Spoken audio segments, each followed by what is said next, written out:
The headlines are a deliberate misdirection. While legacy media focuses on the kinetic, North Korean missile production, drone strikes in Russia, they are conditioning you to track the wrong threat vector. The systemic risk is not the cost of the explosive, it is the cost of the signal that guides it. The most leveraged weapon in a modern conflict is not a missile, it is silence. A strategically severed undersea cable or a blinded satellite network delivers an instantaneous, catastrophic intelligence blackout. CSIS analysis confirms the extreme vulnerability of this subsea and orbital infrastructure. This protocol is designed to create the blind Leviathan, a multi-trillion-dollar conventional force, suddenly deaf and disconnected from central command. Its targeting data evaporates. Its communication lines go dead. It is a warfighting apparatus with no nervous system. A blinded force has only one remaining protocol: launch on warning. It cannot differentiate a system glitch from a decapitation strike. This is the silent vector that bypasses fleets and armies, creating a direct, mathematical pathway to a solvency crisis where non-linear escalation becomes the only viable response. A legacy power's military is a balance sheet asset. Tanks, jets, carriers. These are high-cost capital expenditures expected to generate a return. Strategic dominance. The motive for the pivot to asymmetry is not strength. It is a solvency crisis. When low-cost, high-leverage systems proliferate, they systematically devalue and bankrupt those expensive assets. Consider the Russian Federation. Strategic analysis from authorities like CSIS frames the Ukraine conflict not as a simple war, but as an event triggering a national solvency crisis. The kinetic cost of conventional operations, measured against the economic and political blowback, rendered the campaign a catastrophic domestic liability. The war became unpopular and financially unsustainable. High-value platforms were being neutralized by systems costing fractions of their price. This forced a pivot. A state facing strategic insolvency cannot afford to compete conventionally. Its weakness compels a shift to asymmetric warfare to impose costs it can no longer bear itself. This explains the drone strikes inside Russian territory. They are not a sign of Ukrainian strength, but a symptom of Russian weakness. The inability to maintain conventional battlefield dominance forces the conflict into this cheaper, attritional domain. For the legacy power, this is an unacceptable fiscal and strategic reality. When your conventional assets are liabilities and you face defeat by 1,000 cheap cuts, the state's calculus shifts. The only remaining leverage is non-linear escalation. The pivot to asymmetry is not the final step. It is the precursor to leveraging the ultimate asymmetric asset, the nuclear arsenal.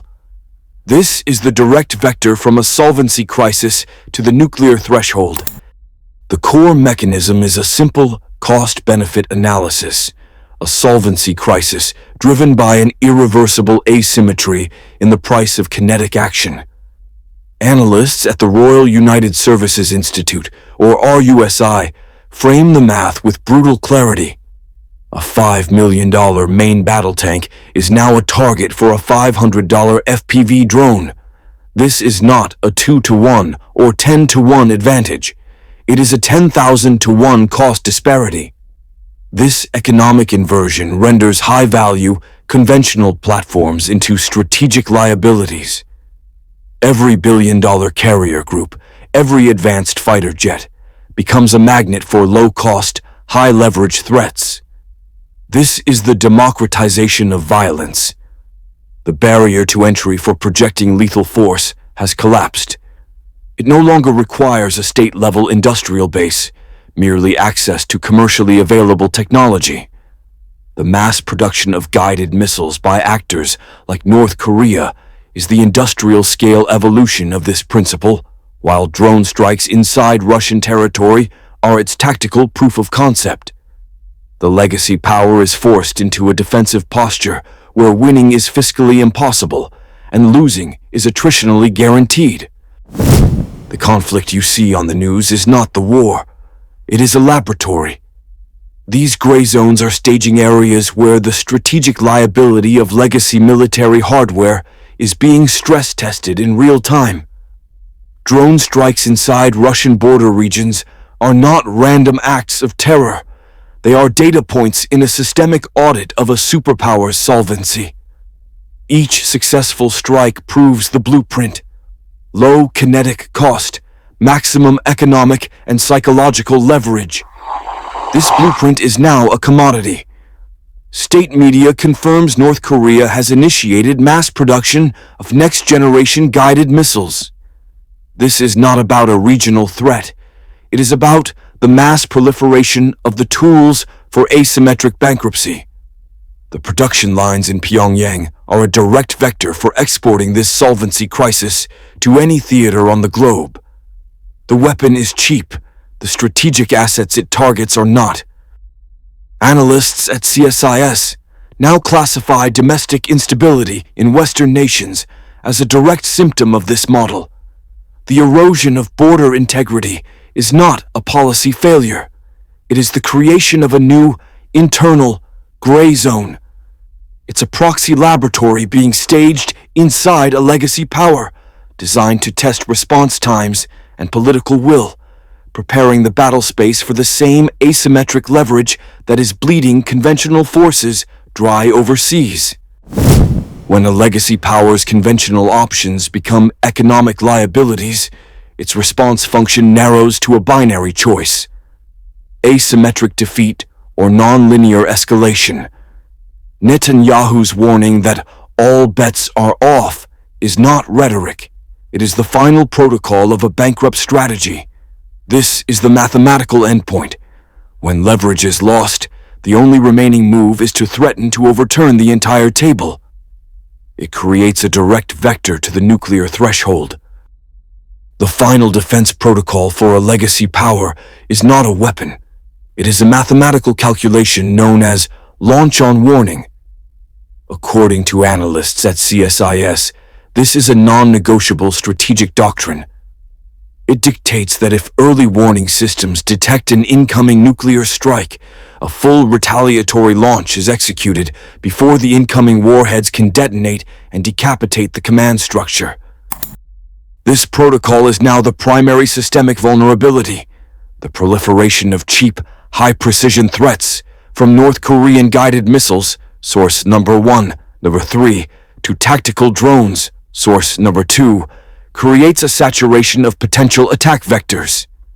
The critical flaw, however, is not kinetic, it is digital. Enter the fog of digital war. A sophisticated cyber attack does not need to destroy a single silo. It only needs to blind the early warning radar. It introduces a fatal ambiguity into the command chain.